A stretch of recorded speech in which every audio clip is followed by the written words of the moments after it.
Hey everybody, welcome back to Bayou Time. Harry McCullough here. We spent a little time in Lafourche Parish with the Lafourche Parish president, Mr. Archie Chaisson. Thanks for being in, man. Welcome back, Harry. I tell you what, man, it's kind of quiet, right? We were just talking. It's just eerily kind of quiet, which is a really good thing during hurricane season, right? No doubt. Summertime vibes. A lot of people in and out on vacation. Just got through the July 4th holiday, and school's cranking up in a couple of weeks as all of our kids and grandkids get back on those routes and those schedules.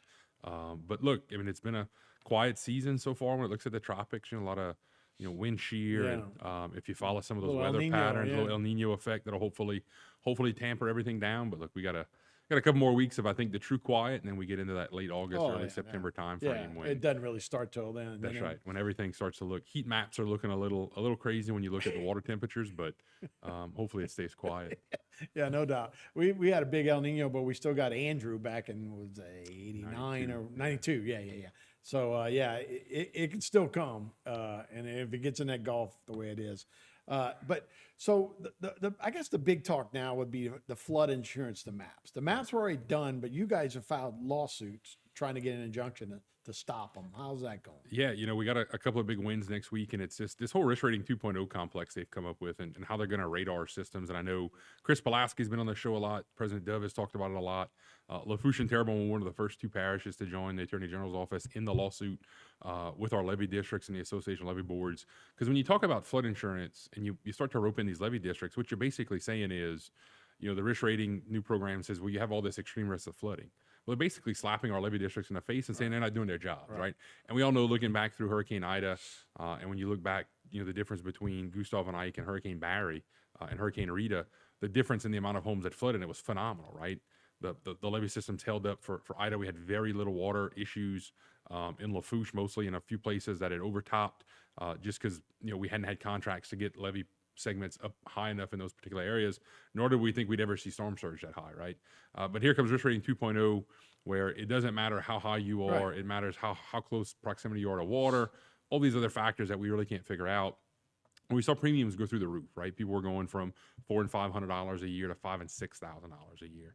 And if you built a new home and you got a brand new policy, you automatically got slapped with that stuff instead of just the gradual increase that FEMA put in place. So a group, Corey Keefe, Reggie, those guys, all of our levy district guys got together with the AG and said, look, we have to do something. The only way, we tried this congressionally, we tried hearings, they don't believe this is coming. Let's just hit them with a lawsuit. So we did. A huge press conference, literally on June 1st, the day that hurricane season started, with the AG's office in New Orleans and Juneau Inc.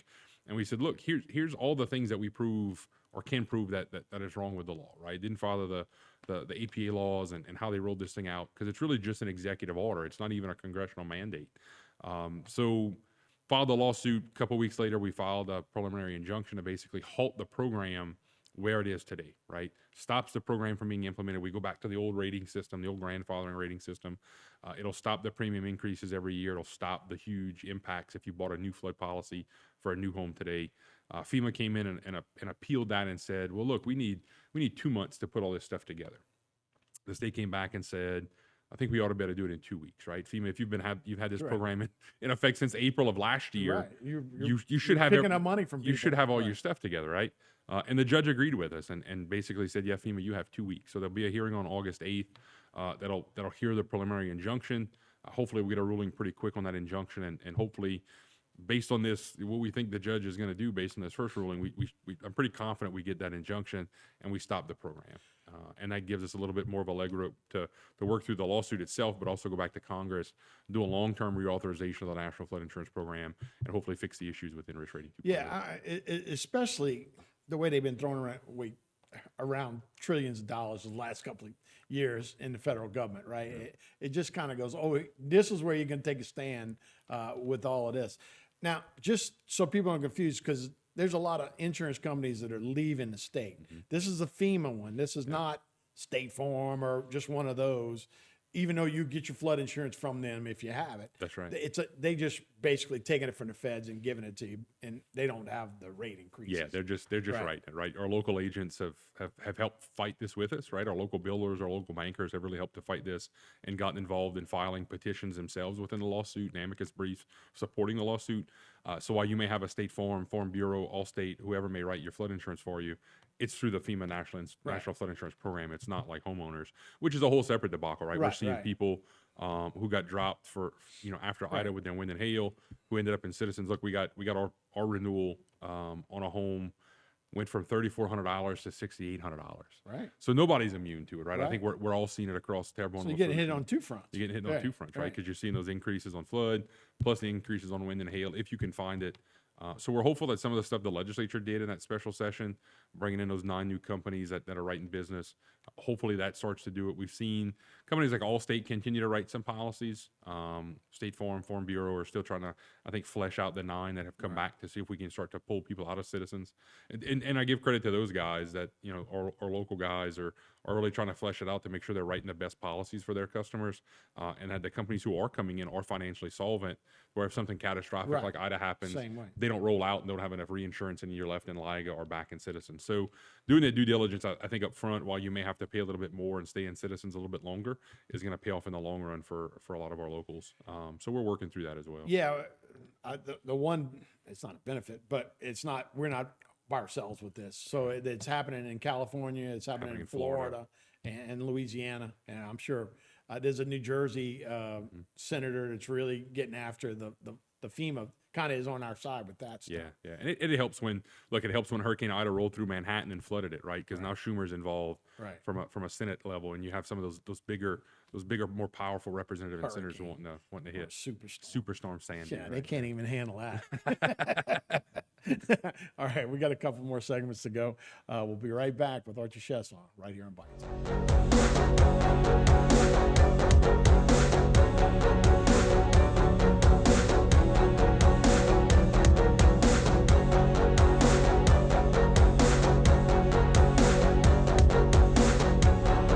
Today's social media segment is brought to you by South Louisiana Bank. It's better when we bank together. Waits and Downer, attorneys at law. Terrebonne Ford, built Ford tough.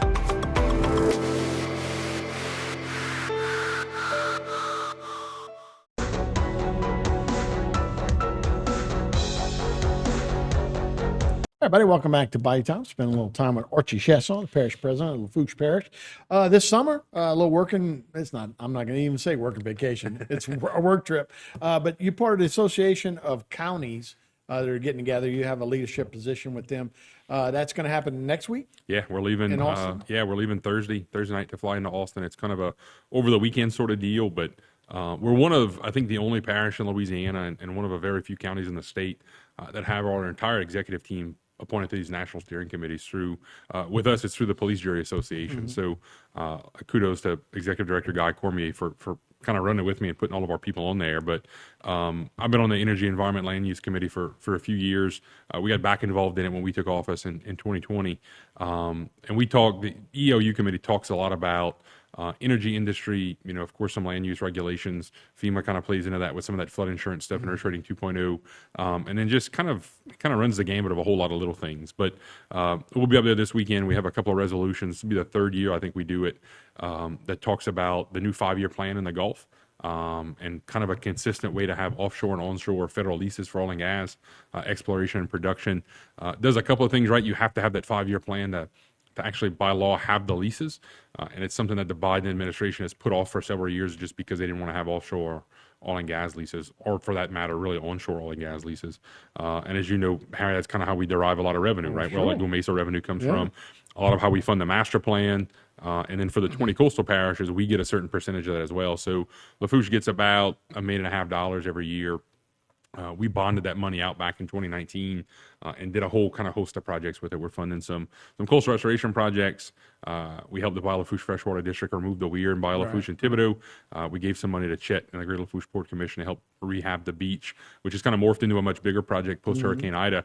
But that money's there as well. I helped funding the lock in Bayou Lafourche down in La Rose. But really having that stability for the oil and gas industry, so they know the leases are coming, right? They're not worried every year. Do we have one? Do we have two? Do we have none? So that'll be a huge step forward. We got it through the last couple of years. The third year goes around, we actually get it put in the NACO's permanent policy platform. So that'll be a good thing. And The second one is supporting the RISE Act, which Senator Cassidy has, which has to do with the Go Mesa revenue we get from offshore. Right now, we get 37.5%, and it's capped at $350 million a year. The RISE Act would remove the $350 million cap, which over the next 10 years generates about an extra $1 billion for Louisiana. Right. If we get that cap removed. But the bigger thing is it has a provision in there for offshore wind. So if we see these lease blocks go to lease later this year for the offshore wind, we get 37.5% of that with no cap as well. So when you look at things like California and New York, New Jersey, they've had lease sales that have been in the $4 or $5 billion range, right? So getting 37.5% of that to plug that back into the coastal restoration world. For wind? Yeah, for wind. Wow. It's a big thing on the East Coast, West Coast. Yeah. Some people have an issue with it. Some of the environmentalists, believe it or not, still have issues with it because of they say it disrupts whales and fish and all that other fun stuff. Right, But I'm sure. like, well, you want alternative energy, where we're going to put it. So it's They're amazing. anti-human. They just don't want. They don't want us to ride around bicycles again. I guess I don't know. But we get 37.5% of that. The Breeze Act, which is kind of the House companion bill to that. That Majority Leader Scalise did, passed an HR1 a couple of months ago through their package. So we're trying to get the RISE Act in there as well. Has a few other provisions about where some of that additional money goes to the Ocean Study Trust Fund and stuff like that. But it would be huge for us in Louisiana. State Representative Joe Orgeron has tried for a couple of years now to pass a bill that would constitutionally dedicate the offshore wind money to hurricane protection, coastal restoration, just like we do with the other oil and gas leases. Some people have fought him on that because they think the coastal trust fund already has enough money in it, Right. and that the rest of the state needs to derive some benefits from that money as well. So hopefully next year we'll try it again and try to constitutionally dedicate that money. That way it just doesn't the state general fund dollars. When might we see the first windmill? I know they had the lease, I guess, in Calcasieu and one off of Texas. Yeah. When might we see the first windmill out there? Yeah, so hopefully those lease sales, those blocks will be leased later in this year. We were hoping it would happen kind of the first quarter of this year. It looks like it'll be maybe the fourth quarter of this year. But we probably won't see a windmill in the Gulf until 2025, 2026. By the time they design the platforms and the jackets and they get the turbines and the blades and stuff built. There is a separate initiative. There's a test project that is going to happen off the coast of Lafourche and Terrebonne. I think there'll be 4 windmills in Lafourche and 4 in Terrebonne in state waters. Yeah, and close. Kind of off of kind of in between, Fouchon and kind of east and west of it. That'll kind of run a test theory, right? There'll be a small grid built in Fouchon that'll carry the power in. There've been some agreements signed with Energy and the wind developer to actually kick that off. We've had some conversations with them as well as the Port Commission to try to figure out how to help speed the process up. But even then, we're looking at kind of 2025 before they get through the permitting and all that fun stuff. So and it's kind of what kills me, Harry. Right? The federal government is pushing all this stuff. But then we still permit the heck out of it, right? Right. So you want to get to alternative energies, but we still taking 3 or 4 years to permit a project when that's where the green stuff wants to go to. But so we'll be pushing that through NACO. We come back on Monday, and then I fly back out for DC on Wednesday to testify before the House Natural Resources Committee on the new 5-year plan, impacts oil and gas to local That's governments. what's part of this is Yeah. to go to Washington afterward, because that's basically what you do. Y'all decide, and then you kind of go lobby. We kind of go lobby after. So it'll be a kind of a weird week and a half and spending some time on some airplanes and some hotel rooms. But I think we get a lot out of it having, NACO full force behind some of these initiatives. Because then it becomes not just a Louisiana, Lafourche, Terrebonne initiative, becomes something that the entire nation is looking at. And like I told the group, we had our call about the resolutions yesterday. I said, look, guys, this is not just a Gulf Coast issue, right? Yeah, we derive some money, but a lot of this money goes into the Great American Outdoors Act, which counties and parishes from across the country can apply for, that can build amusement parks and ballparks and fishing piers and all this fun recreational stuff that you guys can tap into as well. So if we're doing our job, we keep energy prices low, you guys get some money for some cool stuff across the country as well. Everybody gets to be happy at the end of the day. So I think that's kind of the play on how we sold it the last couple of years and how we get some of the left-wingers in the group to buy into it. I absolutely agree. And yeah, it's just too obvious on some of those things. We'll take another break. We'll be right back with more Bayou Time after this.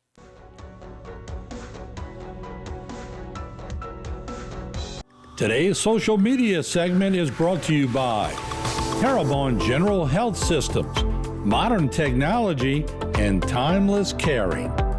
Rouse's, you're either local or you're not. Buick, the craft of modern luxury. St. Martin and Bork, know your rights.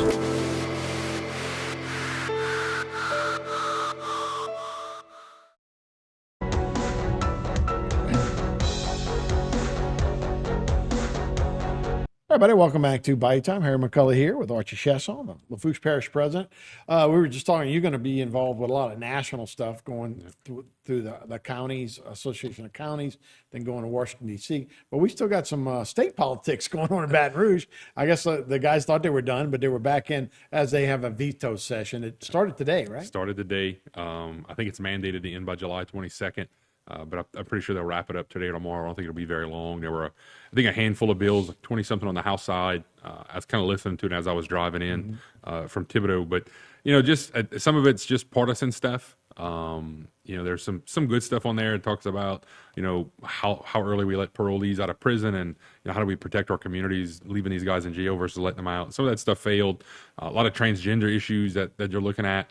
And I start to look at that a little bit harder just as a dad of two girls now, right? I look at things a little bit different. I'm a girl dad too, man. Than I used to, especially now that they're playing sports. And, Yep.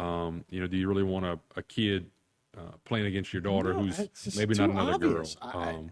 I don't understand how we got here, but whatever. Yeah. And look, it's not to take away from how you want to live your life, right? Do whatever you want to do, but I, don't play against my little girl. That's right. I've used this scenario for years that I could care less at the end of the day if you want to marry your dog, a car, a crane, right? But don't force it on the rest of us that want to Right. live kind of biblically or Christian or whatever. So it'll be fun to watch how that plays out. It'll be fun to, I say fun. It'll be interesting to watch. Well, with the House headline and Senate. grabbers are the trans issues, right? So absolutely. one of them went down. So the one that they call it the "Don't Say Gay," which is, I guess they were kind of going to ban transgender talk and pronouns and that kind of stuff in the classroom. That one didn't overpass the veto. The other one that did, as far as transgender surgery for anyone under 18, that one did pass today. So yeah, it looks like they're taking each one individually. It's not just Yeah. It'll be Harry, when you look at some of these things, you look at the national stage and you hear a lot about this on the national policy platforms, and some of the states have started to dive into it. A lot of the southern states that want to be more traditional kind of Christian values have started to dive into this. Texas, Florida, Louisiana, Mississippi, kind of those below Mason-Dixon line states. But luckily, when we see a lot of this stuff, we've been insulated as it from a local community. Yeah, it exists. We deal with it. Even when you look at what the school systems are having to deal with bathrooms and things that we talk about inside of our own rec programs and who plays sports and what bathrooms we can use in certain buildings and public buildings. We've been somewhat insulated from it. We haven't had a whole lot of issues. There haven't been a whole lot of protests around Lafourche and Terrebonne kind of dealing with this stuff. Our delegation has done a really good job, I think, at representing the people and what we think our values and our ideals are as they go to Baton Rouge and they kind of represent their electorate. So it'll all play itself out. This is we're on a path that we're either going to burn in flames or rise from the ashes, right? It'll be interesting. And that's something that from a national perspective, I hope a lot of that stuff didn't infiltrate our communities. There were, like I said, there's 22 or 23 veto items. So they're going down the whole list, and it looks like they're going to get through it pretty quickly as well. Besides some of those big headliners, do you think anything else will be overturned as they go down the list? No, I think some of the stuff that may have passed in the regular session that was, maybe a little controversial. The couple of them I watched that have failed, the one dealing with parolees and how fast they get out of jail. There was another one about COVID vaccines and whether or not it was a mandate to take a vaccine if you went to a public or private school in Louisiana. Those things were all kind of failing. They were hitting that 68, 69 vote in favor threshold when I think they needed to get to 73 or 75. So while they might have had support in the majority in the session, they didn't have enough to get over that kind of veto. So even in a lame duck situation that Bell Edwards is in right now, it looks like he's still going to carry enough weight to get most of these out. And look, Harry, I would bet my paycheck that we end up with a Republican governor next year, and you're going to see a lot of these things come back up, right? And they're gonna kind of sail right through, because then as a Republican governor, you're probably not going to have those vetoes. We've been in a weird time with that the last 8 years. Truly a red state on most issues in most areas, but a Democratic governor that has kind of kept us in the middle, which is not always horrible. But no, and when you look at some of the things, and I've said this publicly a lot, that the governor and I have differed on some issues, right? Especially through COVID. Things like when we open ballrooms, when we open businesses, we push back on a lot of that stuff toward the end. But look, he's a pro-life governor. Right. He signed the heartbeat bill, as it was called, that has gone all the way to the Supreme Court. that's representative, and now I think Senator Jackson had passed. He's done a whole lot of good for the coastal world here. So as a lame duck governor, I think he just kind of he struck the pin to a lot of stuff that just personally he didn't agree with, and knowing that it didn't matter because he wasn't running again, right? But again, I think when we get that Republican governor next year, you're going to see some of this stuff come back up, and we'll be playing ball again with this stuff. Well, you still have a big urban center, a couple of big urban centers that are pretty far left too, So, I mean, you got his constituency. So he's got, those are citizens too. So, obviously New Orleans benefited a couple of years ago. I think it was Charlotte that had the bathroom bill, and we ended up picking up the NBA All-Star game because of that. They had to get out of there. So it'll be interesting to see if we have any blowback nationally from those kind of things. And I think some of them people worried about, Super Bowl coming back in 25 and making bids for future events, whether it was New Orleans, Baton Rouge, Bossier City, Monroe, kind of those urban centers that are a little bit more Democrat than Republican.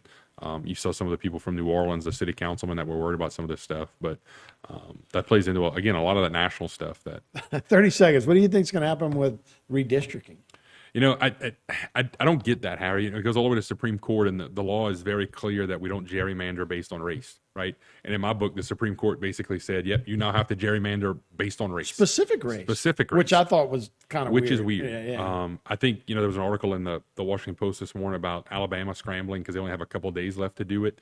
And I think you're going to see our legislature in another special session because I think we're going to get carried into that post-Alabama ruling, and they're going to try to make us do the same thing. So it'll be another fun special session for those guys, and really have national implications. I mean, you're gonna have congressional seats, and 2 stuff seats. like that. Yeah, absolutely. All right. Well, thanks. We appreciate the update, man. Appreciate it. All right, we'll be right back, and we'll buy you time right after this.